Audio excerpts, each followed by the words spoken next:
Hey guys, I'm Nisahomey and welcome back to my channel. And today I'm going to show you how to make traditional ghee at home. Ghee is also known as clarified butter and can be made from the cream or malai of milk. Ghee is a superfood and homemade ghee is a must in your diet as it contains many vital nutrients much needed for the body. I'll be sharing the benefits of ghee and the reason why I use ghee in my recipes in another video. So without much ado, let's get started. Here I have boiled about 1.5 liters of milk and allowed it to cool down. And once the milk has cooled down, skim the malai or cream which comes on top and then transfer it to a container.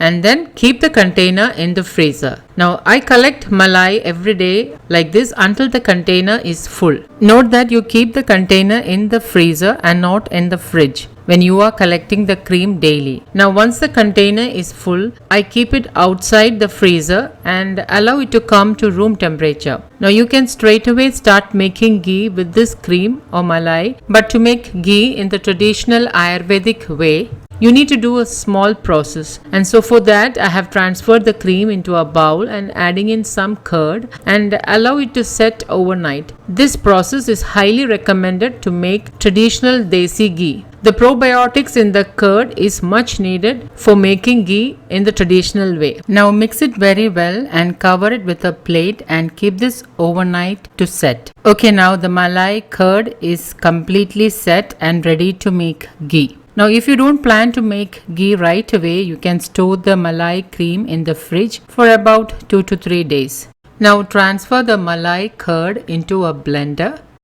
Add in some cold water and ice cubes. Note that I live in Kerala and the day temperatures roughly varies around 34 to 36 degrees Celsius. So in order to churn the cream and to help the fat to release out of the cream should be cold, and while it is being blended in the blender, there will be a slight heat also. And the ice cubes will balance that heat and keep the cream cold, and thus it will help the fat, which we call as butter, to release out. Note that if you are living in a cold place, you may only need cold water. Now blend this for about 2 minutes on medium to low speed. Okay, now as you can see, the butter or fat is separated from the cream and the remaining milk is known as buttermilk, and you can make many traditional preparations with this buttermilk, and this is pure homemade makhan or butter. Now transfer the butter into another bowl and gently squeeze it. We need to get the milk residue out as much as possible. Because we allowed the malai curd to set for about 8 to 10 hours, there are some good probiotic bacteria in this homemade butter, and this is the butter you should be using in your children's diet. Now don't throw away this buttermilk, as you can make a drink with this buttermilk by adding 2 to 3 green chilies, shallots, curry leaves, ginger and garlic. Just lightly crush all this and add into the buttermilk with a dash of salt, and you can have this as a healthy, refreshing and cooling drink.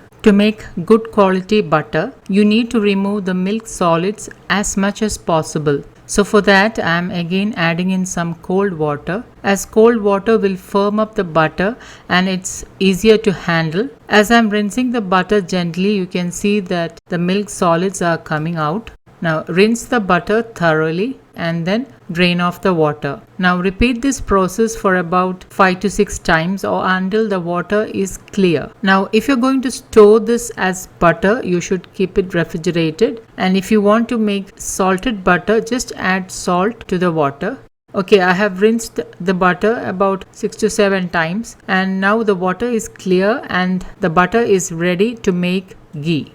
Now traditionally a copper vessel is used to make ghee. Since I don't have one, I am using a heavy bottomed cast iron kadai, and I have transferred the butter into the kadai. Now switch on the flame, and as it starts to heat up, it will foam out a bit, and for this reason remember to use a larger pan. Once it starts to boil, stir it with a spoon so that it does not spill over. Now reduce the flame to medium and allow this to cook for about 10 minutes or until the oil separates completely from the milk solids.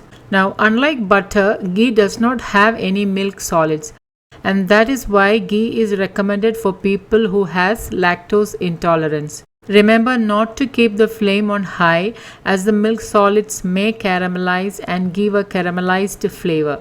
So now it's about 5 minutes and you can see that the oil is starting to separate from the milk solids.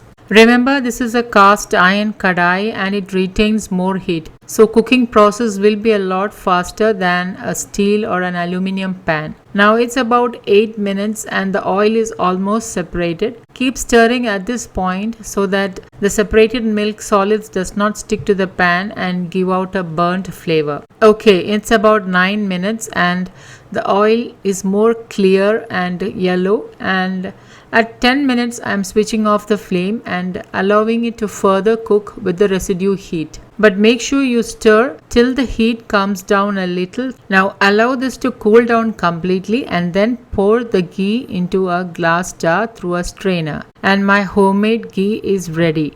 Keep this in an airtight jar. Homemade ghee has a subtle yellow color. I have not added any color or flavorings, so this is in its pure raw form. The ghee will slightly harden after about 24 hours. I've been using this ghee for about a week now and I just want to show you how it looks. You can see that it has solidified a little and it is whitish yellow in color and granular in texture. So that is the most important thing. The perfect ghee when cooled has a granular texture. So this is how I make traditional ghee at home. Do try this method and let me know how this turned out. Thank you for watching and until next time, take care. Bye-bye.